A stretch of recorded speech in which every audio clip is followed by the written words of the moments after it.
अमरोहा में 2 दिन पहले यानी 25 जून को एक महिला ने अपनी बहू की हत्या कर दी थी। उस वक्त ससुराल वालों ने पुलिस को बताया था कि डकैतों ने बहू कोमल की गोली मारकर हत्या कर दी है, लेकिन पुलिस ने 48 घंटे में इस हत्याकांड का चौंकाने वाला खुलासा किया। जांच में पता चला कि सास ने ही बहू की हत्या की है। पुलिस ने आरोपी सास राधिका, सुरेश, नरेंद्र और पति अमित सिंह को गिरफ्तार कर लिया है। आरोपी सास राधिका ने पुलिस को बताया, बहू कोमल पढ़ी लिखी थी, उसे कनाडा जाना था, घर का कोई काम नहीं करती थी, बेटे को लेकर अलग रहने लगी थी। मेरा बेटा मुझसे हमेशा शिकायत करता था कि ये कैसी बहू लाई हो। बहुत दिनों से मैं उसे मारने की प्लानिंग कर रही थी। उस दिन घर में कोई नहीं था, तभी मैंने बहू के माथे पर बंदूक रखी और गोली चला दी। मौके पर उसकी मौत हो गई। दरअसल रविवार को अमरोहा की गजोला कोतवा इलाके में एक घर में नवविवाहिता कोमल की गोली मारकर हत्या कर दी गई।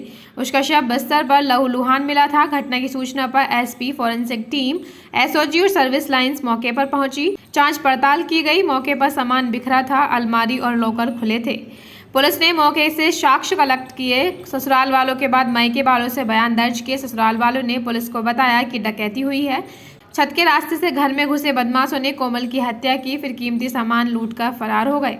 वारदात के दिन कोमल के ससुराल वालों ने पुलिस को बताया कि घटना के वक्त ससुर दुकान पर गए थे, जबकि सास राधिका बाजार गई थी। कोमल का पति अमित अपनी दादी को लेकर गांव गया था। घर पर सिर्फ अमित की पत्नी कोमल थी। वारदात की उन्हें जैसे ही सूचना मिली, वो आनन फानन में मौके पर पहुंचे और कोमल को गजोला सीएचसी ले गए, जहां डॉक्टरों ने उसे मृत घोषित कर दिया। कोमल के सिर में गोली लगी ही।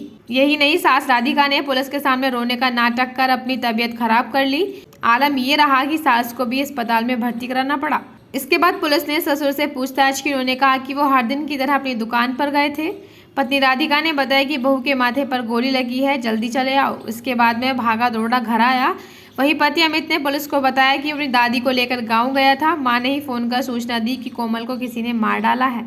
वह भी तुरंत वहां से निकलकर घर पहुंचा। हालांकि कोमल की हत्या के बाद उसके मायके वालों ने ससुराल वालों पर दहेज प्रताड़ना का आरोप लगाया। कोमल का मायका नौगावा सादा थाना क्षेत्र के खंडशाल कला गांव का था। कोमल की मां गीता चौधरी ने बताया कि उन्होंने अपनी इकलौती बेटी कोमल की शादी 23 नवंबर 2021 को नरेंद्र सिंह के बेटे अमित से की थी। शादी में काफी दहेज दिया था। उनकी बेटी पढ़ाई में काफी होशियार थी। यही वजह थी कि वो आईलेट्स करने के बाद अब विदेश जाने की तैयारी में थी।